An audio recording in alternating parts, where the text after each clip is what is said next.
Christina. It's Faith Time, our weekly conversation on matters of faith. And joining us this morning is Olga Lucia Villar, Director of Hispanic Ministry for the Archdiocese of Mobile. Thank you for joining us this morning. Thank you for inviting, Chad. And one of the things we want to talk about this morning is Posadas Navideñas. This is underway as of yesterday. For the folks that don't know, what is that? Posadas is a Spanish word for dwelling. It's basically Mary, Joseph on their way from Nazareth to Bethlehem, seeking for a place to stay. Talk to us a little bit more about that part of the Christmas story, that these observances specifically commemorate that. We do this tradition. We've been doing it for 399 years, almost close to 400. It began in Mexico. It began with the Spanish missionaries that came, Catholic missionaries that came to Mexico, but they took a tradition that was already in place.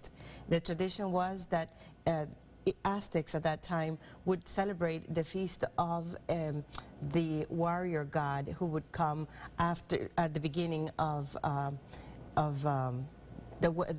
during this time. And so they took this tradition and they placed the part where Mary and Joseph come and are looking for a place to stay. And this is the story of Mary and Joseph that takes place over several nights, but you're basically repeating it over these several nights. Why repeat it? Well, we learn through repetition, I believe. And the more we do it, the exciting thing that happens is that every night is like the first night. And for 400 years, we've been it's like an enactment. We bring again Mary and Joseph. We walk with them. We journey with them, and a lot. We can identify a lot, make a lot of connections with things that a young couple might go through as they're expecting their first child and they don't know where to stay. What is the most important part for you of these nightly gatherings? Exactly that one, the wandering around, the not knowing, the uncertainty.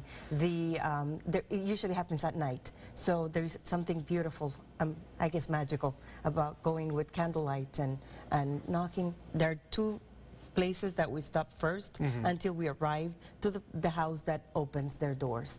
And that's a special moment when you finally arrived and you're welcomed. And in what ways does the observance change each night, if at all? It just changes because people that are participating are different, and it makes it special. For you, what is your favorite part of Posadas Navideñas? My favorite part is when finally you get to the house that opens their door and there's this song. There's a back and forth. There's a dialogue. For those who are outside that accompany the figures of Mary and Joseph, and those who are in the inside that at the beginning are saying no. Joseph is asking, well, I'm coming from a long trip and my wife is tired.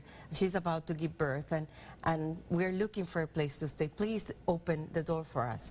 And the inside people are saying no, it's too late. And at the end, there's this rejoicing kind of singing that when they come in, holy pilgrims, we give our hearts to you. All right, Olga Lucia Villar, the Director of Hispanic Ministry for the Archdiocese of Mobile. Thank you for joining us this morning on this edition of Faith Time. And News 5 this morning will continue after the break.